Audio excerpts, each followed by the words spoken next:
Halo guys, walaupun iPhone 13 ini terbilang laris sejak resmi dipasarkan di Indonesia, tapi kalau kalian berencana untuk membeli iPhone 13 dalam waktu dekat ini, saran saya tonton dulu video ini sampai habis. Oke, kalau kalian udah ngikutin channel ini dari beberapa bulan yang lalu, mungkin sebagian dari kalian sudah tahu kalau saya tuh menggunakan iPhone 13 base model ini sebagai HP utama sehari-hari. Alasannya jelas, selain karena harganya yang jauh lebih murah dari varian Pro-nya, iPhone 13 ini rasanya sudah mampu memenuhi semua kebutuhan saya pada sebuah smartphone. Mulai dari performa mesinnya yang stabil, hasil kameranya yang terbaik di kelasnya, daya tahan baterai yang bisa diandalkan seharian, ditambah dimensinya yang tergolong pas di tangan saya, membuat user experience yang ditawarkan iPhone ini memang semenarik itu. Nah, sampai video ini dibuat, iPhone 13 dengan garansi resmi iBox masih dijual dengan harga Rp13.750.000 untuk varian storage terkecilnya yaitu 128GB.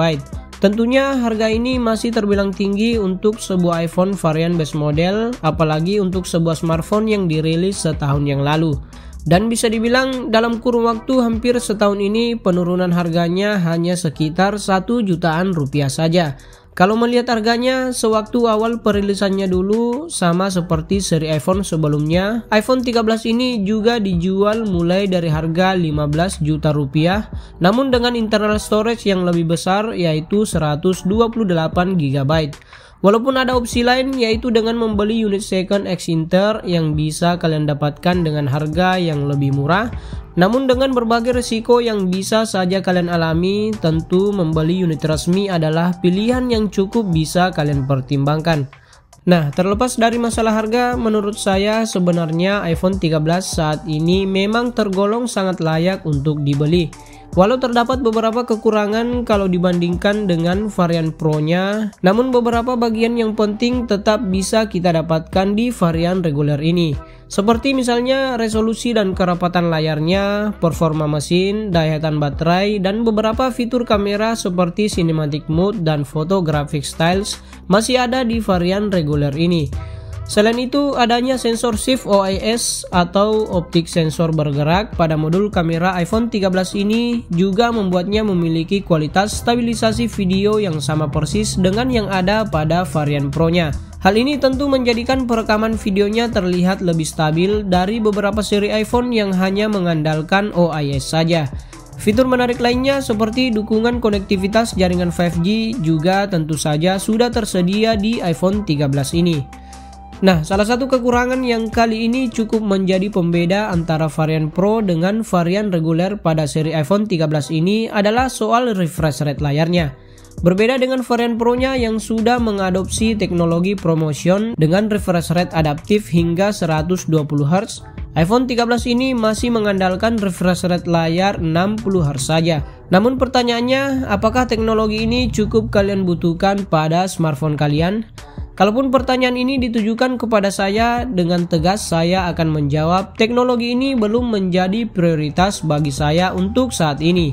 Ya, teknologi high refresh rate display di iPhone 13 Pro dan 13 Pro Max ini menurut saya memang cukup mampu menambah pengalaman scrolling dan bermain game yang lebih smooth.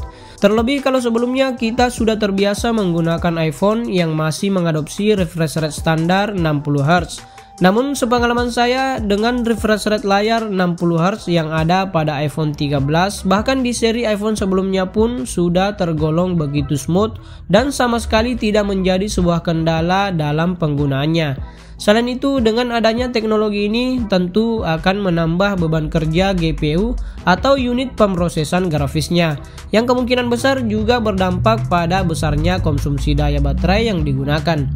Nah, perbedaan berikutnya yang justru menjadi keunggulan iPhone 13 ini jika dibandingkan dengan varian Pro-nya yaitu terletak pada dimensinya.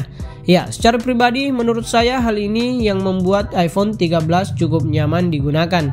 Kalau dibandingkan dengan varian Pro-nya yang memiliki berat melebihi 200 gram, iPhone 13 ini secara angka hanya memiliki berat 173 gram saja. Hal ini juga yang sampai saat ini membuat saya cukup nyaman menggunakan iPhone ini dalam skenario penggunaan saya. Ukurannya yang pas di tangan ditambah bobotnya yang cukup ringan, rasanya menjadi kombinasi yang pas untuk experience iPhone 13 ini. Dan perbedaan berikutnya terletak dari jumlah dan fitur kameranya. Seperti pada beberapa seri iPhone sebelumnya, iPhone varian reguler ini hanya dibekali dua buah lensa pada kamera belakangnya, yaitu lensa wide 12 megapiksel dan lensa ultra wide 12 megapiksel.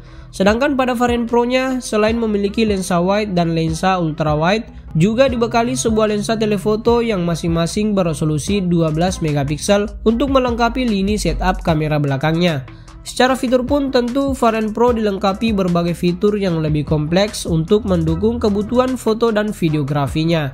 Seperti dengan tambahan sensor lidar pada kamera belakangnya, adanya fitur Apple ProRAW, ProRes Video, makro foto dan video, dan beberapa fitur pendukung lainnya.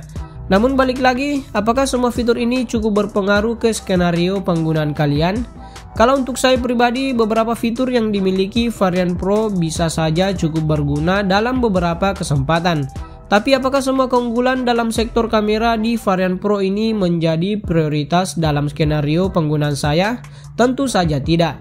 Sebab dengan mengandalkan dua buah kamera belakang dan fitur-fitur yang sudah ada pada iPhone 13 reguler ini, rasanya sudah lebih dari cukup dalam skenario penggunaan saya.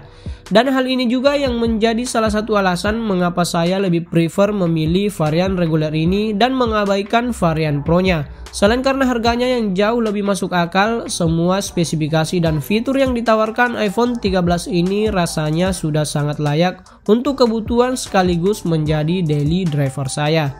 Nah, balik lagi, kalau kalian berencana untuk meminang iPhone 13 dalam waktu dekat ini, saran saya kalian tunda dulu sampai beberapa bulan ke depan. Karena kalau melihat periode sekarang itu adalah waktu yang biasanya harga iPhone akan tetap stay, alias tidak akan ada penurunan harga hingga akhir tahun ini. Dan kalau memang sekiranya iPhone 13 ini masuk dalam rencana pilihan kalian, menurut saya untuk membuat iPhone 13 ini lebih worth it lagi, kalian bisa membelinya di awal hingga pertengahan tahun 2023 mendatang. Pada saat harganya mulai turun ke angka 11 jutaan rupiah untuk varian storage 128GB untuk unit resminya dan 8-9 jutaan rupiah untuk unit second X Internya. Dimana dengan masuknya seri iPhone 14 ke Indonesia nantinya akan membawa dampak penurunan harga untuk seri iPhone sebelumnya di tahun 2023 mendatang.